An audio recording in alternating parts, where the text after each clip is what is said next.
When we left England in the last video, it seemed that Guthrum had finally crushed the last remaining Anglo-Saxon kingdom, Wessex, forcing King Alfred into exile. But Guthrum failed to capitalise on his victory, and so this is the story of Alfred's return.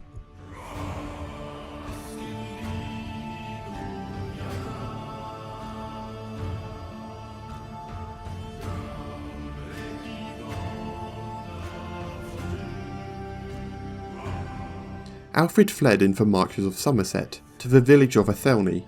According to legend, Alfred stumbled into a small hut seeking refuge after his defeat.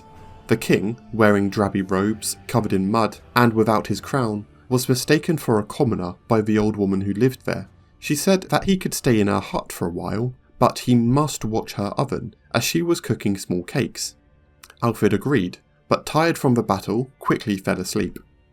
He was woken up hours later by the angry woman, as her cakes had burned while he slept.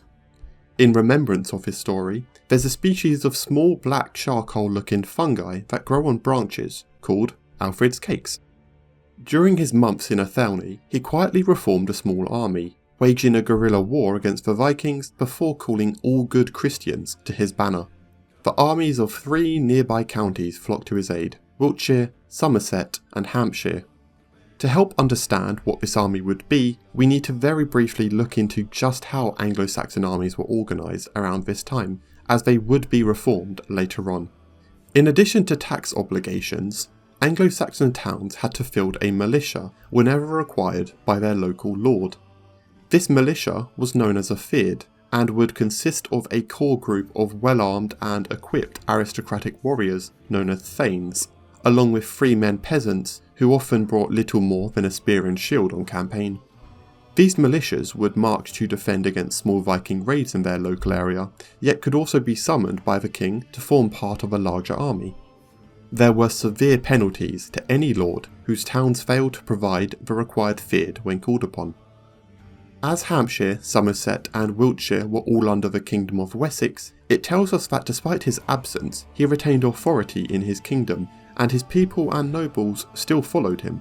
Likely there was a lot of letter sending to his nobles to organise this resurgence during the months of his hiding.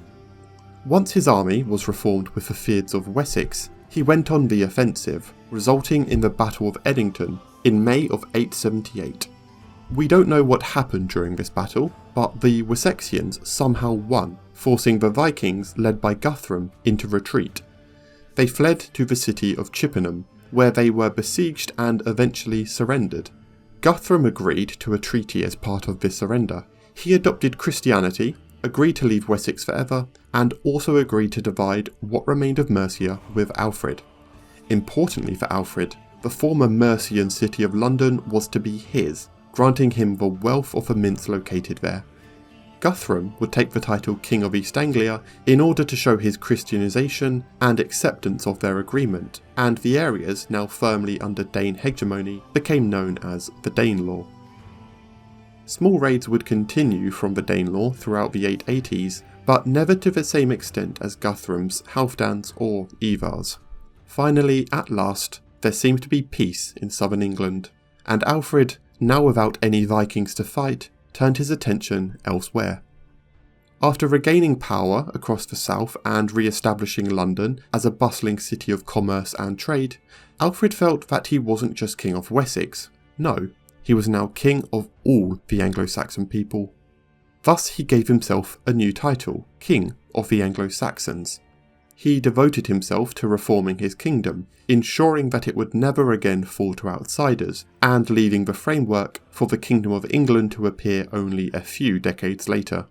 He spent his years studying how the Franks dealt with the Vikings, reforming their tactics and creating new fortified towns along Frankish lines.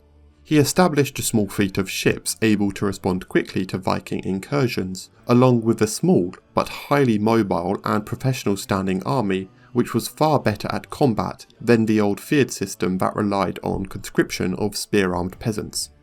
He also created a new road system to link his new fortified towns, something that really hadn't been done since the Romans left.